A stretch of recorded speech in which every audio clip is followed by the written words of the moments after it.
3వ అధ్యాయం 25వ వచనం. అపోస్తుల కార్యములు 3వ అధ్యాయము 25వ వచనం. ఆ ప్రవక్తలకును దేవుడు అబ్రహాముతో, నీ సంతానమందు భూలోక వంశములన్నీయు ఆశీర్వదింపబడునని చెప్పి పితరులతో చేసిన నిబంధనకును మీరు వారసులై ఉన్నారు. ప్రార్థన చేసుకుందాం. కృపగల ఆయన గొప్ప దేవ, రాత్రికాల సమయంలో మరోసారి నీ దాసుని యొక్క గృహాన్ని ఆధారం చేసుకొని తండ్రి, చుట్టుపక్కల వారికి మైకు యంత్రం ద్వారా నీవు సువార్తను ప్రకటిస్తుండగా ధ్యానించిన లేఖన భాగాలు ఏ విధంగా తండ్రి అన్ని జనులైన వారికి ఇక్కడ కూర్చున్న మాకు అర్థమయ్యే రీతిగా చెప్పబడాలో నాకు కూడా నీ సహాయం చేయండి. ఉప్పొంగుతున్న మానవ సంబంధమైన జ్ఞానాన్ని తొలగించి ఆత్మ సహాయము వాక్శక్తి నాకు దయచేయమని రక్షకుడు విమోచకుడైన ప్రభువైన యేసుక్రీస్తు వారి ఘనమైన నామములో స్తుతించి ప్రార్థిస్తున్నాను తండ్రి, ఆమేన్.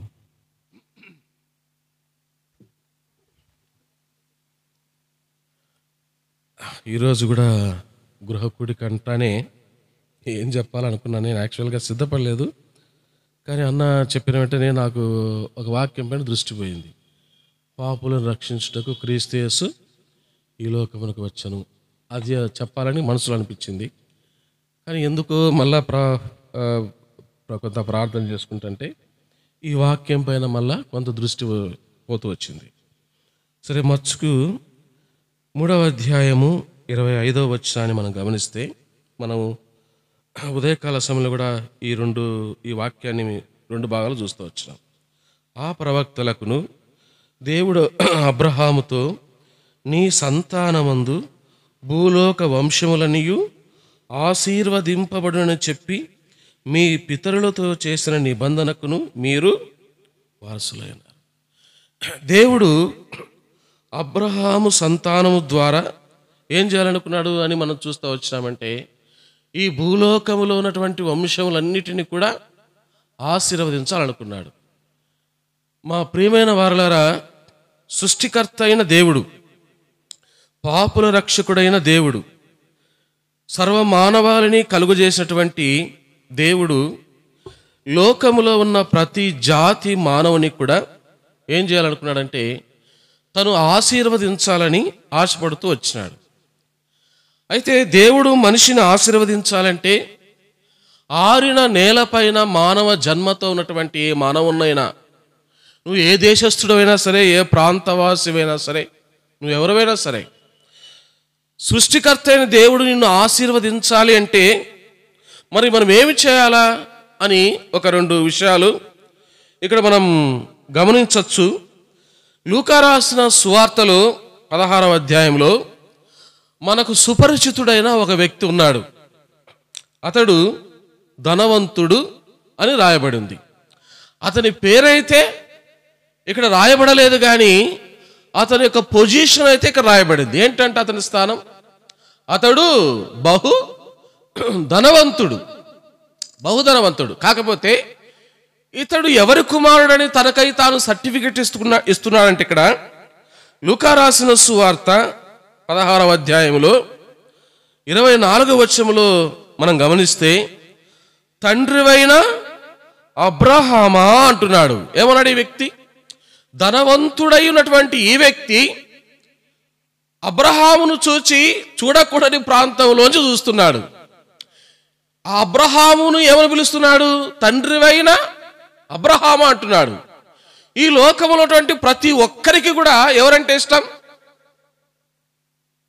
ఈ లోకంలో ఉన్న ప్రతి ఒక్కరూ, నువ్వు ముస్లిం అయినా, క్రైస్తవుడైనా, హిందువైనా, బుద్ధుడు అయినా, ఎవరైనా సరే, ఏ దేశంలో ఉన్న వారికైనా సరే, వాళ్ళు ఏ రూపంలో వారి ఇష్ట దైవాలను కొలుస్తున్న వారైనా సరే, ప్రతి ఒక్కరికి కూడా ఎవరంటే ఇష్టం అంటే దైవం అంటే ఇష్టం.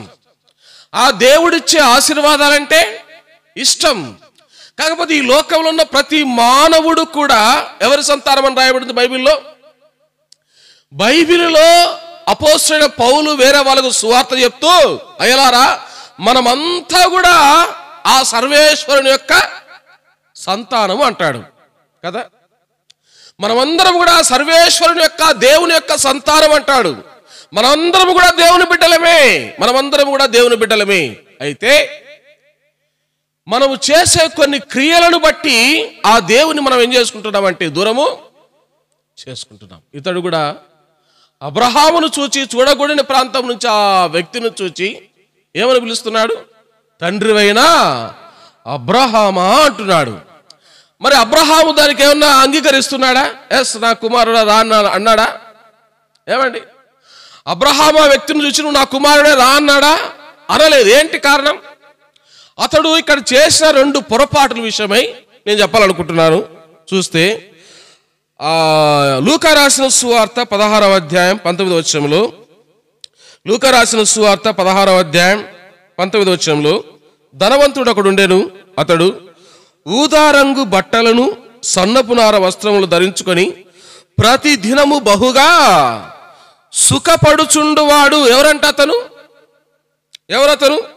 ధనవంతుడొకడుండెను. అతడు ఊదారంగు బట్టలను సన్నపునార వస్త్రములను ధరించుకొని ప్రతి దినము బహుగా సుఖపడుచుండువాడు. ఎలా ఉన్నాడంట ఆ వ్యక్తి?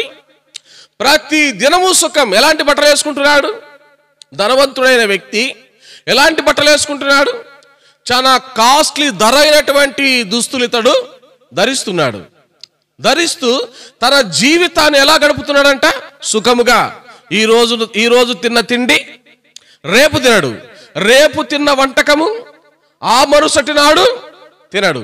అంటే తను ఈ లోకములో తను ఏది అనుభవించాలో అవన్నీ కూడా ఈ వ్యక్తి ఏం చేస్తున్నాడు? తనకున్న విస్తారమైన ధనమును బట్టి, ఆస్తిని బట్టి తను ఈ లోకంలో ఎంత సుఖపడాలో అంతగా సుఖపడుతున్నాడు. అందుకని అబ్రహాము ఆ వ్యక్తిని గురించి ఏమో సాక్ష్యం ఇస్తున్నాడు. చూడండి 25వ వచనం, లూకా రాసిన సువార్త 16వ అధ్యాయం 25వ వచనం. అందుకు అబ్రహాము, కుమారుడా, నీవు నీ జీవిత కాలమందు నీకిష్టమైనట్టు సుఖము అనుభవించితివి. ఏమనుభవించాడు ఈ వ్యక్తి? ఆ వ్యక్తి తన జీవిత కాలంలో తనకిష్టమైనట్టు ఏమనుభవించాడంట?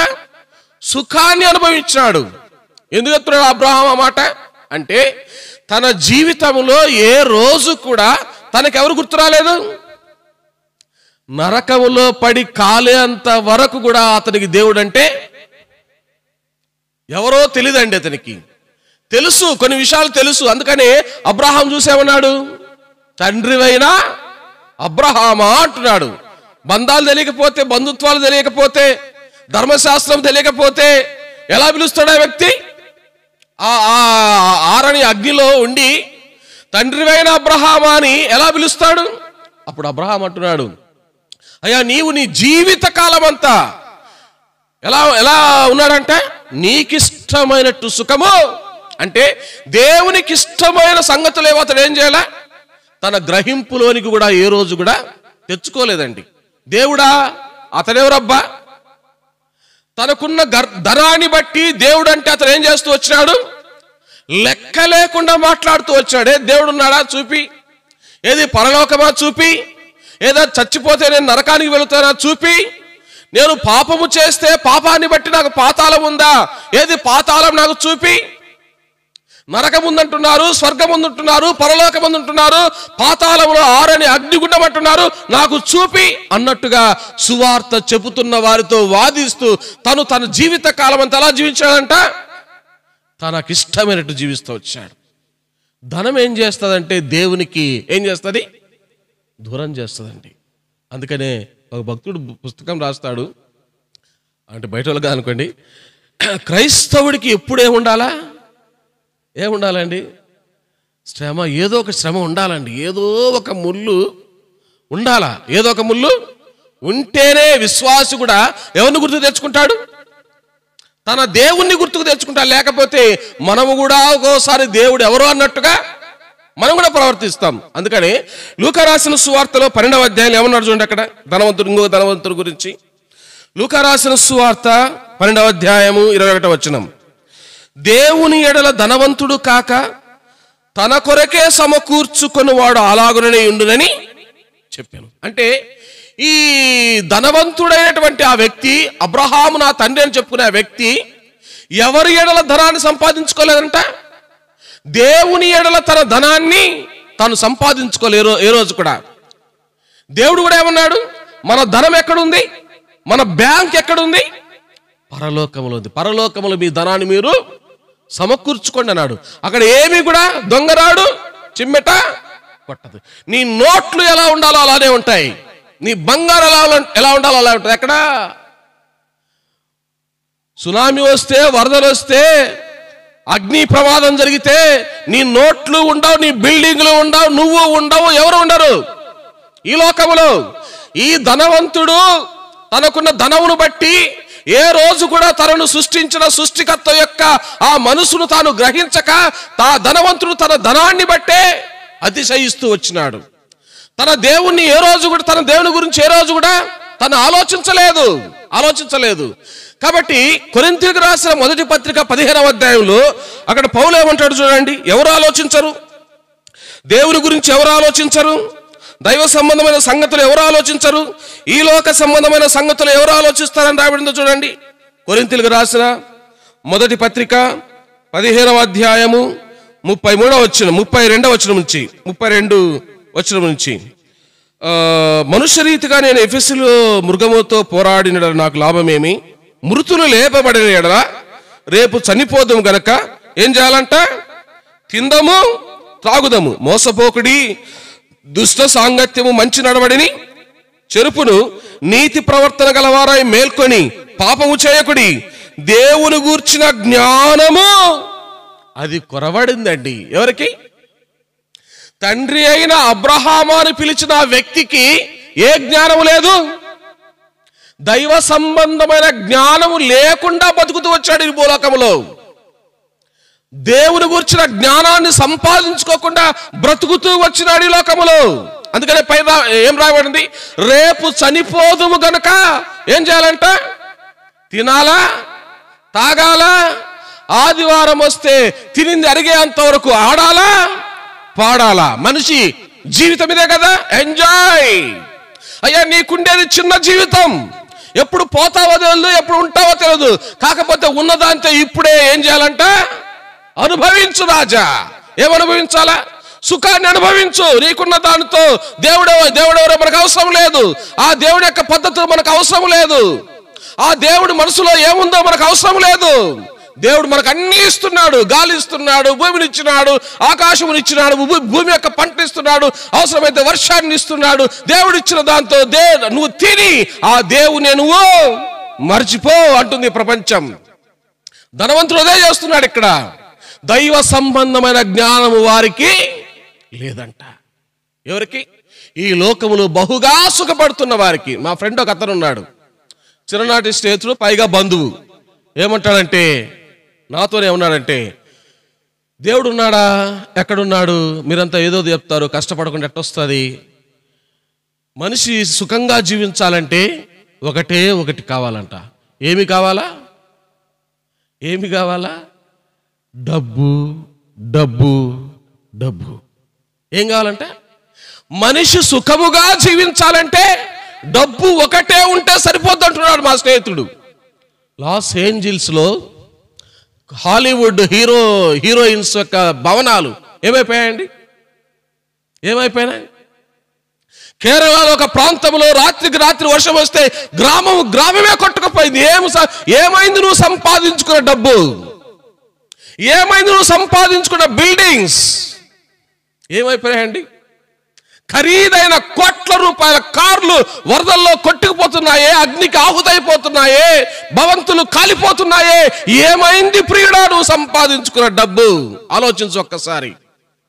నీ దేవుడు ఎవరో ఆలోచించు. దేవుడు నేను ఎందుకు ఈ లోకానికి రప్పించినాడో దైవ సంబంధమైన జ్ఞానముతో ఆలోచించు ఒక్కసారి. అసలు నువ్వు ఎందుకు ఈ భూలోకంలో బతుకుతున్నావో, నువ్వు చస్తే ఎక్కడికి పోతావో, చచ్చిన తర్వాత నీ బ్రతికేమిటో ఒక్కసారి ఆలోచించు.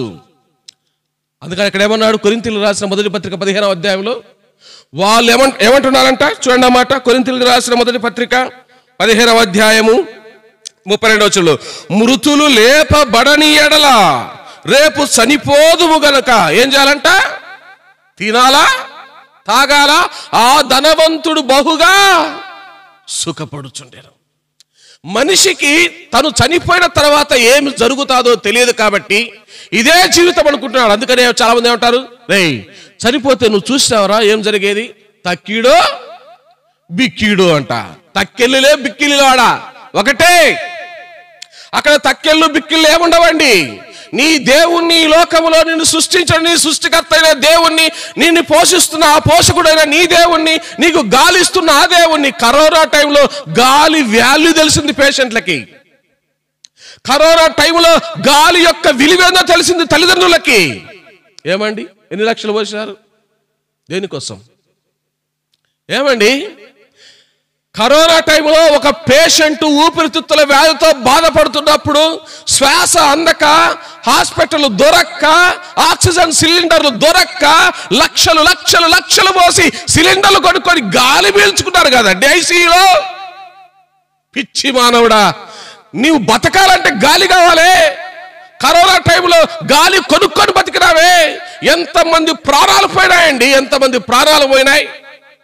ఫ్రీగా దేవుడు గాలి ఇస్తుంటే తేరగా పీల్చుకుంటూ ఆ దేవుడు ఎవరో అన్నట్టు బతికితే దేవుడు నిన్ను లెక్కడగడా. ధనవంతుడు చేసిన నేరం అదే. ఏం చేసినాడు? దైవ సంబంధమైన జ్ఞానము లేకుండా ఏం చేస్తూ వచ్చినాడు? తాను బ్రతుకుతూ వచ్చినాడు. ఎవరు? ధనవంతుడు. ఎవరు? ధనవంతుడు. రెండవదిగా అతడు చేసినటువంటి పొరపాటు ఏంటంటే, రెండు చూద్దాం. లూకా రాసిన సువార్త 16వ అధ్యాయం 2వ పొరపాటు. చాలా చేయకూడని తప్పు తను ఏం చేస్తూ వచ్చాంటే ఈ లోకంలో. లూకా రాసిన సువార్త 16వ అధ్యాయము 27 నుంచి నేను చదువుతాను. 16:27 నుంచి. అప్పుడు అతడు, తండ్రి అలాగైతే నాకు 5 సహోదరులు ఉన్నారు. వారును ఈ వేదనకరమైన స్థలముకు రాకుండా వారికి సాక్ష్యం ఇచ్చుటకై నా తండ్రి ఇంటికి వాని పంపవలెనని నిన్ను వేడుకొనుచున్నాను. అందుకు అబ్రహాము, వారి యొద్ద మోషేయు ప్రవక్తలను ఉన్నారు, వారి మాటలు వినవలెనని అతనితో చెప్పగా అతడు, తండ్రివైన అబ్రహామా, అలాగనవద్దు. మృతులలో నుండి ఒకడు వారి యొద్దకు వెళ్ళిన ఎడల వారు మారు మనస్సు పొందుదురని. ధనవంతుడు ఎప్పుడు మారు మనసు పొందినాయండి? భూలోకములో నాలాంటోళ్ళు గట్టిగా మైకులు పెట్టి అరిసి చెబుతుంటే ప్రపంచం వినకుండా, అలాంటి వాళ్ళు వినకుండా, వాళ్ళు ఏదో చెప్తున్నారులే, మత ప్రచారం చేసుకుంటున్నారులే వాళ్ళు, ఆ యేసు ప్రభు అంట మాకెందుకు తెలియదు అని తోసివేసి, దైవ సంబంధమైన మాటలు తోసివేసి అతడు ఎక్కడ మారు మనసు పొందుతున్నాడు? పాతాళములో, అగ్నిగుండములో ఉన్నప్పుడు తెలివచ్చి అప్పుడేం పొందినాడు? మారు మనసు పొంది, అయ్యా నాకు కూడా కొంతమంది సహోదరులు ఉన్నారు, వాళ్ళ దగ్గర ఎవరైనా పంపించరాదు ఇక్కడి నుంచి. ఏమండి దయ్యాన్ని చూస్తే ఎవడైనా బతుకుతాడా?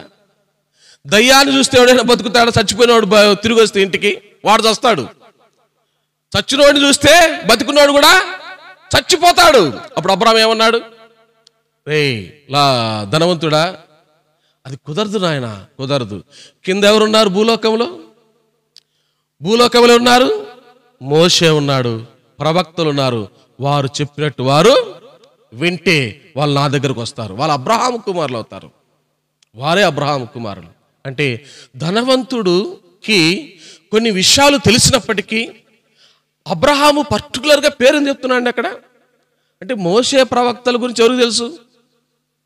మోషే గురించి కానీ ప్రవక్తల గురించి ఎవరు తెలుసు అండి? ధనవంతుడు తెలుసు కదా. తెలియకపోతే మోషే పేరు ఎందుకు చెప్తాడు అక్కడ? ప్రవక్తల పేరు ఎందుకు చెప్తాడు అక్కడ? అంటే ధనవంతుడు ఎంత నిర్లక్ష్యంగా జీవించాడంటే, అయ్యా దేవుని నమ్ముకో, యేసు ప్రభుని నమ్ముకో, యేసు ప్రభు నీ కోసం వచ్చిన సృష్టికర్తనే దేవుడు, ఆయన పాపుల రక్షకుడు. నీవు ధనములోనే ఉండి నీ సుఖంలోనే జీవించి ఒకరోజు చచ్చిపోతే పాతాళానికి పోతావు, అగ్నిగుండం నీకుంది, నమ్ముకో నమ్ముకో నమ్ముకొని ఆ ధనవంతునికి ఎంత చెప్పినా ఏం చేయాలా? వినలేదండి. మోషే మాట వినలా, ప్రవక్తల మాటలు వినలా. కల్లారా ఎదురుగా చూస్తున్నటువంటి కుక్కలు నాకుతున్న పేషెంట్ ఎవరు? లాజర్. అంత అతను భయంకరమైన స్థితిలో ఉన్నప్పటికీ తన నోటి నుండి ఏమొస్తుంది? లాజర్ నోటి నుండి దేవుడు దేవుడు దేవుడు దేవుడు అంటున్నాడు. ఎవరు? భయంకరమైన పరిస్థితులు కూడా దేవుడు అంటున్నాడు. యేసుప్రభు యేసుప్రభు అంటున్నాడు. నా రక్షకుడు అంటున్నాడు. నా కోసం ప్రాణం పెట్టిన దేవుడు అంటున్నాడు. ఎవరు? లాజర్. ఆ మాటలు వినపడిండవ ఇతనికి, ఆ మాటలు చెవిన పడిండవ ధనవంతుడికి. ఇవేమి కూడా అతను ఏం చేయలా? ఖాతరు చేయలా. ఈ లోకంలో ఉన్నప్పుడు ఏం చేయాల? తను మారు మనసు పొందలేదు. ప్రియమైన వారలారా, ఈ లోకము యొక్క యుగాంతము తొందరలోనే రాబోతుంది. ప్రకటన గ్రంథములో 22వ అధ్యాయములో యేసు ప్రభువారు అనేక పర్యాయములు ఇదిగో నేను త్వరగా వచ్చుచున్నానన్నాడు. ఆయన వచ్చే కాలం ఆలస్యం లేకుండా త్వరగా రాబోతున్నాడు. చాలా మంది ఎగతాళి చేస్తున్నారు. చెప్పినాడు కదా ఏమవుతుందని. ఎందుకు ఆ దేవుడు రాలేదంటే ప్రియమైన వారలారా, ఈ లోకంలో ఉన్న ప్రతి మనిషి చనిపోతే, దేవుడు నమ్ముకోకుండా చనిపోతే, వారి పాపంలో వారు చనిపోతే, వారు ఈ లోకంలో సుఖంగా ఉండి దేవుని ఎరుగక చనిపోతే, వారు పాతాళంలో అగ్నిగుండములో ఆహుతి కావాల్సి వస్తుంది. కాబట్టి యుగ యుగములు కాలాల్సి వస్తుంది. కాబట్టి వేదన పడాల్సి వస్తుంది. కాబట్టి దప్పి కొనాల్సి వస్తుంది. కాబట్టి యేసు ప్రభు తన రాకడ ఏం చేస్తున్నాడు? ఇదిగో నేను వస్తున్నానని చెప్పి ఆ 22వ అధ్యాయంలో దాదాపు 3 పర్యాలు రాయబడిందండి. 3 పర్యాయాలు వస్తామన్న దేవుడు ఆలస్యం చేస్తున్నాడు. మాలాంటి వాళ్ళని పంపిస్తున్నాడు. ఎందుకో? పోయి నా బిడ్డలకి సువార్త చెప్పండి. వారు ఏం పొందాలా? ధనవంతుడు చేసిన నేరమేమి? రెండవది మొదటి సుఖపడ్డం. రెండవది దేవుని మాటలు విని మారు మనసు పొందకపోవడం. యేసుప్రభువారు ఈ లోకంలో ఉన్న కూడా పని చేస్తూ వచ్చినాడు. ఏం చేసినాడు? మార్కు రాసిన సువార్త 1వ అధ్యాయం 15వ వచనం. మార్కు రాసిన సువార్త 1వ అధ్యాయం 15వ వచనం. కాలము సంపూర్ణమైనది, దేవుని రాజ్యము సమీపించినది, మారు మనస్సు పొంది సువార్త నమ్ముడి. ప్రియమైన వారలారా, లోకములో ఉన్న ప్రతి మానవుడు కూడా నశించిపోకూడదని, తను చనిపోతే ఆరని అగ్నిగుండములో యుగ యుగములు మానవుడు కాలిపోకూడదని లోకాన్ని దేవుడు ఎంతగానో ప్రేమించి ఒకానొకప్పుడు తన ప్రియకుమారుడైన యేసుక్రీస్తు ఈ లోకానికి పంపించి, ఆ యేసు ప్రభు కూడా ఈ లోకంలో ఏమని చాటిస్తూ వచ్చినాడు? దేవుని రాజ్యము సమీపించింది, కాలము సంపూర్ణమైనది, దేవుని రాజ్యము సమీపించింది, మారు మనస్సు పొంది ఏం నమ్మాడు? ఏం నమ్మమన్నాడు? సువార్తను నమ్మమన్నాడు. సువార్తను నమ్మమంటున్నాడు. ఈ రోజు ఇక్కడ మేము మైకు పెట్టుకొని మా యొక్క విలాసాలు ఆఫ్ చేసుకొని మా యొక్క సుఖాలను పక్కన పెట్టేసి ఆ దేవుని కోసం గొంతెత్తి మేము అరుస్తున్నామంటే ఎందుకో తెలుసా ప్రియమైన వారలారా? ఈ లోకంలో ఉన్న ప్రతి మనిషి కూడా నిజమైన దేవుని నమ్మి ఆ దేవుని ఎదుట మారు మనసు పొంది ఆ నరక శిక్షను తప్పించుకొని సువార్తను నమ్మాలనే ఉద్దేశంతో మేము ముందుకు వస్తున్నాం. ఏంటి సువార్త? ఏమన్నాడు యేసు ప్రభు? కాలము సంపూర్ణమైనది, దేవుని రాజ్యము సమీపించున్నది, మారు మనసు పొంది సువార్తను నమ్మండి. సువార్త నమ్మండి, సువార్త నమ్మండి. ఏంటి సువార్త? కొరింథీయులకు రాసిన మొదటి పత్రిక 15వ అధ్యాయం. కొరింథీయులకు రాసిన మొదటి పత్రిక 15వ అధ్యాయం 3వ వచనం. కొరింథీయులకు రాసిన మొదటి పత్రిక మొదటి నుంచి చదువుతాను, లేకపోతే 15 మొదటి నుంచి. మరియు సహోదరులారా, నేను మీకు ప్రకటించిన సువార్తను మీకు తెలియపరుచున్నారు, మీరు దానిని అంగీకరించితిరి, దాని యందే నిలిచి ఉన్నారు. మీ విశ్వాసము వ్యర్థమైతేనే గాని నేను ఏ ఉపదేశ రూపముగా సువార్త మీకు ప్రకటించుతునో ఆ ఉపదేశమును మీరు గట్టిగా పట్టుకుని ఎడల ఆ సువార్త వలనే మీరు రక్షణ పొందువారైందురు. నాకు ఇయ్యబడిన ఉపదేశమును మొదట మీకు అప్పగించితిని. ఆ రక్షణ ఉపదేశం ఏంటండి రక్షణ ఉపదేశం? ఇక్కడ చెప్తున్నాడు, నాకు ఇయ్యబడిన ఉపదేశమును మొదట మీకు అప్పగించింది. మా ప్రియమైన వారలారా, ఏంటి సువార్త అంటే? ఈ సువార్తను నమ్మి మారు మనసు పొంది నీ మనసును నిజమైన దేవుని వైపు తిప్పుకుంటే నీకు మోక్షం ఉంది. ఏంటా సువార్త? అదేమనగా లేఖనముల ప్రకారము క్రీస్తు మన పాపముల నిమిత్తము మృతి పొందెను. ఏం నమ్మాలా? నీ మనసులో నువ్వు ఏమి నమ్మాలా? నువ్వు మనసు మార్చుకొని దేని నమ్మాలా? సువార్తను నమ్మాలా. ఏంటా సువార్త? లేఖనముల ప్రకారము క్రీస్తు మన పాపముల నిమిత్తము మృతి పొందెను. ఎవరండి పాపులు? రోమిలకు రాసిన పత్రిక 3వ అధ్యాయం. ఎవరండి పాపులు? రోమిలకు రాసిన పత్రిక 3వ అధ్యాయము 3వ అధ్యాయము 9వ వచనం. అలాగైనా ఏమందుము? మేము వారికంటే శ్రేష్ఠులమా, తక్కువ వారమా? ఎంత మాత్రము కాము. యూదులేమి, గ్రీసు దేశస్థులేమి, అందరూ పాపమునకు లోనై ఉన్నారని ఇంతకు ముందు దోషారోపణ చేస్తున్నాం. ఎవరండి పాపులు? అదే 3వ అధ్యాయం 23వ వచనం ఏమన్నాడు? ఏ భేదము లేదు, జాతి భేదము లేదు, కుల భేదము లేదు, ప్రాంతీయ భేదము లేదు, రంగు భేదము లేదు, భాషా భేదము లేదు, ఏ భేదము లేదు. అందరూ అందరూ అందరూ ఏం చేశారంట? అందరూ పాపము చేసి దేవుడు అనుగ్రహించు మహిమను పొందలేకపోతుంటున్నారు. అయ్యా, క్రీస్తు ఎందుకు ఈ లోకానికి వచ్చాడంటే, లోకములో ఉన్న ప్రతి మనిషి, వాడు యూదుడైనా సరే, గ్రీసు దేశస్థుడైనా సరే, నువ్వు ఇండియాలో ఉన్నా సరే, అమెరికాలో ఉన్నా సరే, ఇంగ్లాండ్లో ఉన్నా సరే, నువ్వు ఏ దేశవాసివైనా, ఏ జాతి వాడవైనా, ఏ రంగు నీలో ఉన్నా, ఏ భాష నీలో ఉన్నా, ఆరిన నేలపైన 7 ఖండాలలో ఆరిన నేలపైన నువ్వు ద్వీపకల్పములో ఉన్నావో, ద్వీపములో ఉన్నావో, నువ్వు ఎక్కడున్నా సరే, ఆరిన నేలపైన కాలు మోపిన ప్రతి మానవుడు గురించి దైవ వాక్యం చెప్పేది ఏంటంటే, ప్రతి మనిషి కూడా ఎవరంట? పాపి. ప్రతి మానవుడు పాపాత్ముడని దైవ సంబంధమైన లేఖనం ఘోషిస్తుంది. ఏ భేదమును లేదు, అందరూ పాపము చేసి దేవుడు అనుగ్రహించు మహిమను పొందలేకపోతున్నారు. కాబట్టి పాపము వలన వచ్చు జీతము మరణం. మనిషి పాపము చేసి ఆ పాపము ద్వారా ఏం సంపాదించుకున్నాడు? మరణాన్ని సంపాదించుకున్నాడు. ప్రేమైన వారలారా, ఆ మనిషి యొక్క పాపాన్ని తీసివేయడం కోసం, ఆ మనిషి 2వ మరణం పొందకుండా ఉండడం కోసము ఈ లోకానికి వచ్చిన దేవాది దేవుడు, సర్వాధికారి అయిన దేవుడు, సృష్టికర్త అయిన దేవుడు, నీ నిర్మాణకుడు, నా నిర్మాణకుడు, నిన్ను సృష్టించిన దేవుడు, నన్ను సృష్టించిన దేవుడు, ఇండియాలో ప్రతి మానవుని సృష్టించిన దేవుడు, అమెరికాలో ఉన్న ప్రతి మనిషిని సృష్టించిన దేవుడు, ఆరిన నేలపైన ప్రతి మనిషిని కలుగజేసిన దేవుడు ఎలా వచ్చాడంట? మానవ ఆకారంలో వచ్చినాడు. మానవ రూపమును ధారించి అరుదెంచే యేసు ఇహమునకు, ఈ పాపలోకము నాకు రక్షకుండు ఆయనే, ఈ పాపలోకము నాకు రక్షకుండు ఆయనే. ఏ రూపము? ఏ రూపము ధరించుకొచ్చాడు? దేవాది దేవుడు, సర్వాధికారం కలిగిన దేవుడు, నీకు గాలి ఇచ్చిన దేవుడు, నీకు ఆహారం ఇచ్చిన దేవుడు, నీకు భూమి పంట ఇస్తున్న దేవుడు, అన్నిటినీ కలిగించిన దేవుడు, అన్నిటికీ మూలమైన దేవుడు, ఆయన లేకుండా ఏది లేకున్నా దేవుడు ఎలా వచ్చాడంట? మానవ దేహాన్ని దాల్చి ఈ లోకానికి వచ్చినాడు. ఎందుకు వచ్చినాడు ఆ దేవుడు? ఎలా వచ్చినాడు ఆ దేవుడు? ఏ పేరుతో వచ్చినాడు దేవుడు? ఆ సృష్టికర్త అయిన దేవుడు అంటే యేసు అని పేరుతో ఈ లోకంలో ఆయన జన్మించినాడు.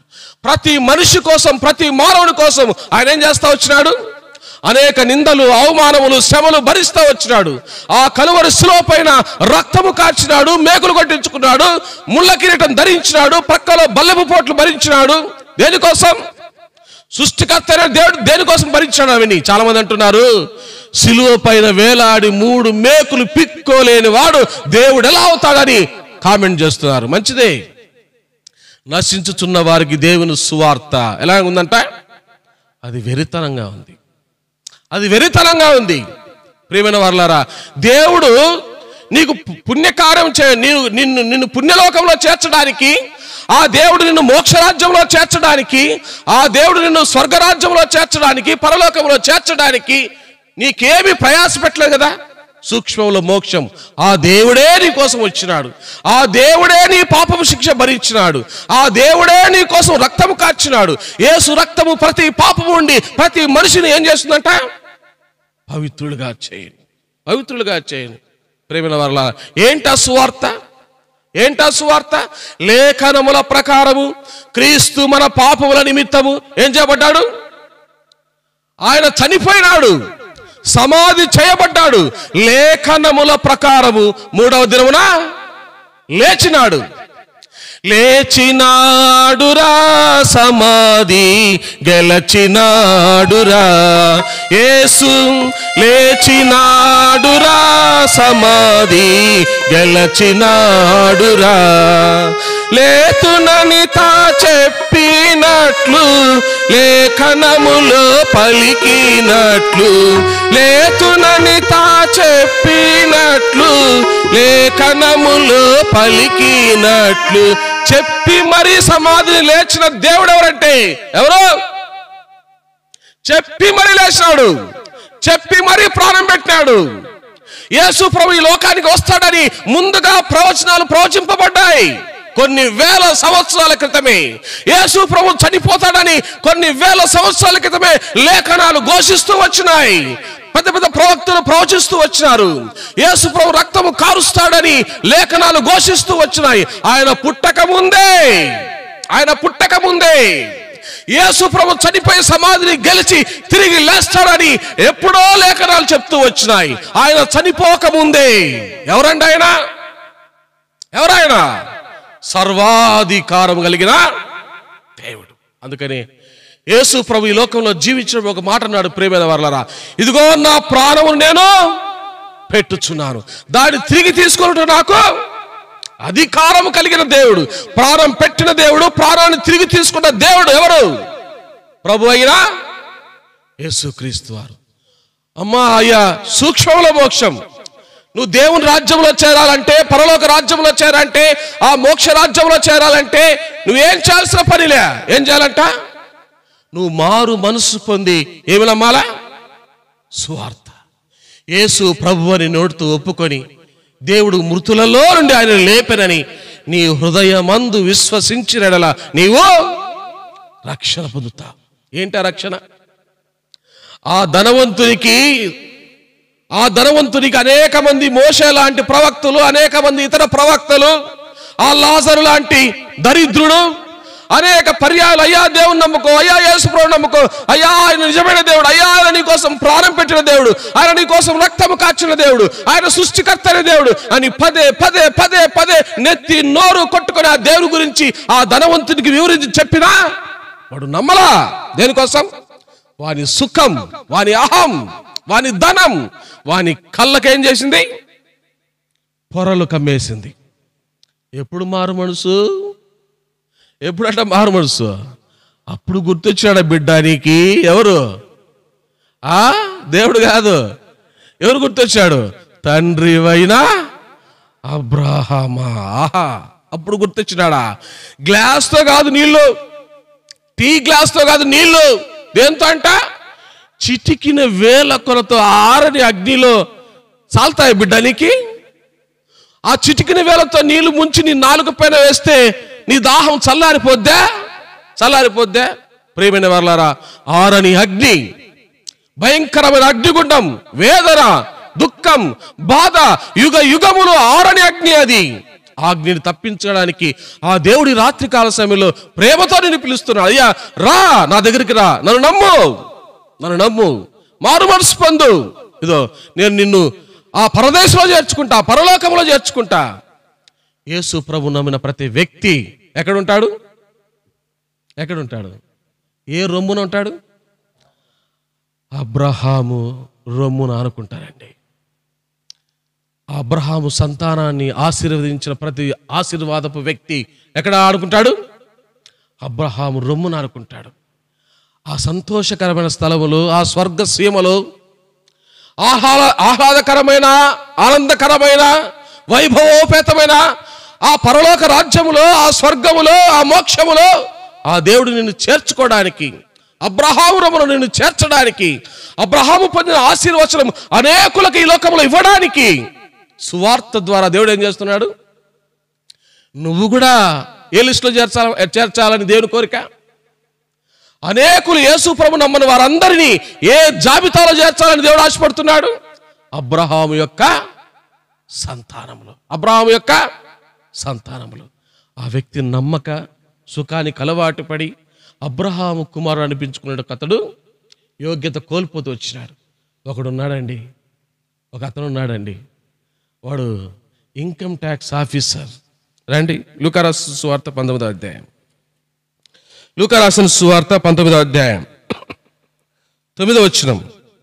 లూకా రాసిన సువార్త 19వ అధ్యాయం 9వ వచనం. అందుకు యేసు, ఇతడును అబ్రహాము కుమారుడే ఎందుకనగా నేడు ఈ ఇంటికి రక్షణ వచ్చినది. ఒక వ్యక్తికి సువార్త చెప్పితే నమ్మక ఆరని అగ్నిలో ఆహుతైపోతున్నాడు, కాలిపోతున్నాడు. ఇక్కడ అన్యాయంగా ప్రవర్తించిన వ్యక్తి ఊరి వాళ్ళంతా జక్కయ్యను చూచేమన్నాడు, పాపి అయిన ఈ మనుష్యుడు. ఎలాంటి మనుష్యుడు అంట? ఊరి వాళ్ళంతా, ఆ ఊరి వాళ్ళందరూ జక్కయ్యను చూచేమన్నారు, పాపిష్టివాడైన మనుష్యుడు. దేవుడు ఎవరి కోసం వచ్చినాడు?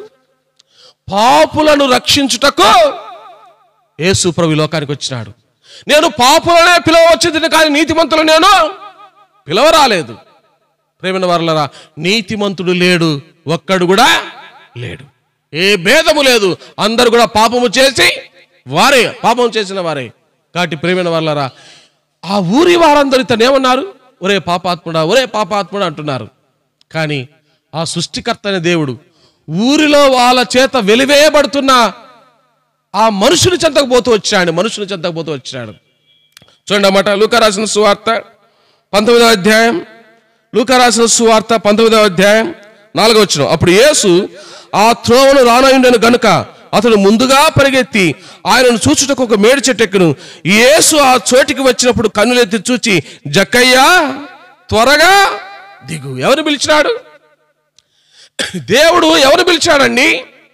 లోకం అసహించుకునే వ్యక్తులను దేవుడు పిలుస్తున్నాడు. నెమ్మది లేని వ్యక్తులను దేవుడు పిలుస్తున్నాడు. సమాధానం లేని వ్యక్తులను దేవుడు పిలుస్తున్నాడు. చనిపోవాలనుకునేటువంటి తీర్మానం చేసుకునే వారికి శాంతిని, నెమ్మది ఇవ్వడానికి ఆ యేసు ప్రభువు వారు పిలుస్తున్నాడు. ఈ వ్యక్తి ఎంత బాధపడి ఉంటాడో ఏమండి. కుటుంబంలోనే ఒకరు ఎవరైనా ఇద్దరు ముగ్గురు ఆ కుటుంబంలో ఉన్న వ్యక్తిని, ఒరే నువ్వు దొంగవరా, ఒరే నువ్వు మోసగాడివిరా, ఒరే నువ్వు అలాంటి వాడిరా, ఇలాంటి వాడిరా అంటే ఎలా ఉంటుందండి అతనికి? ఒక కుటుంబంలోని సభ్యులే ఆ కుటుంబంలో ఉన్నటువంటి వ్యక్తికి రకరకాల మాటలతో పొడుస్తుంటే ఆ వ్యక్తికి ఎలా ఉంటుంది? బాధ ఉంటుంది. నేను ఎందుకు బ్రతకాలా అని అనుకుంటాడు. ఎవరు?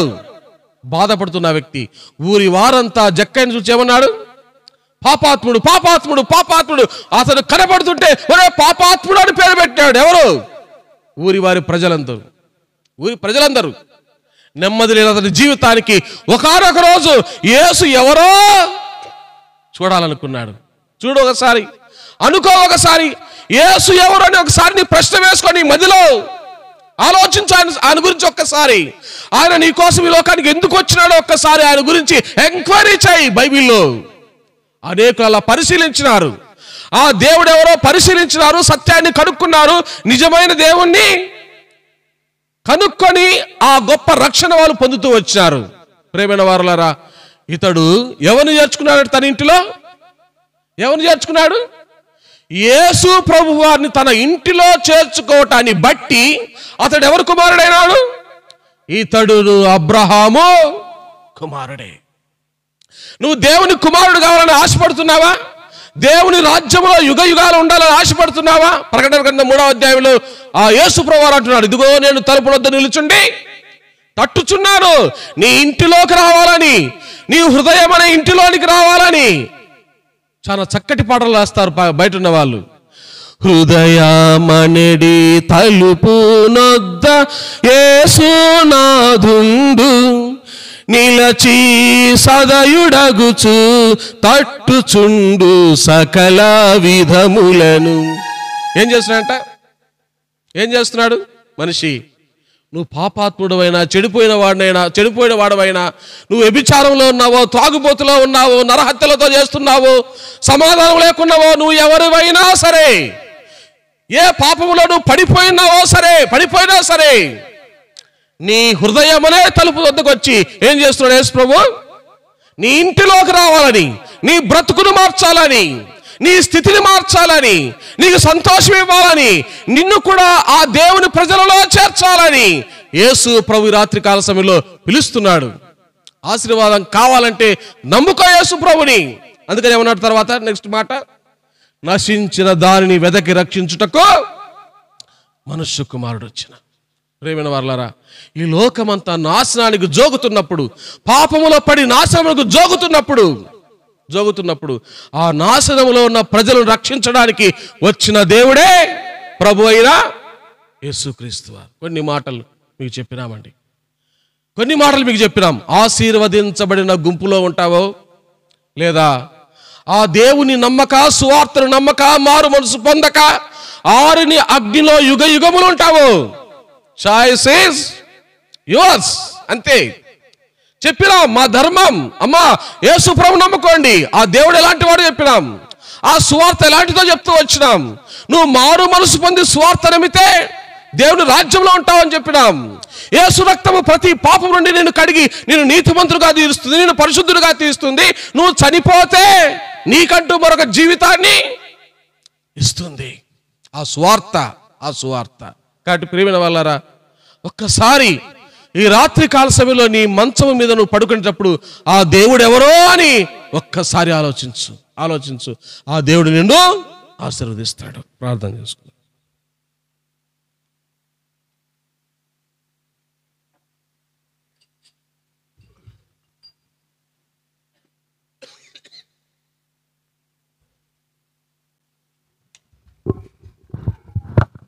అందరూ కూడా తలలోంచి మోకరించండి, ప్రార్థన చేస్తాం.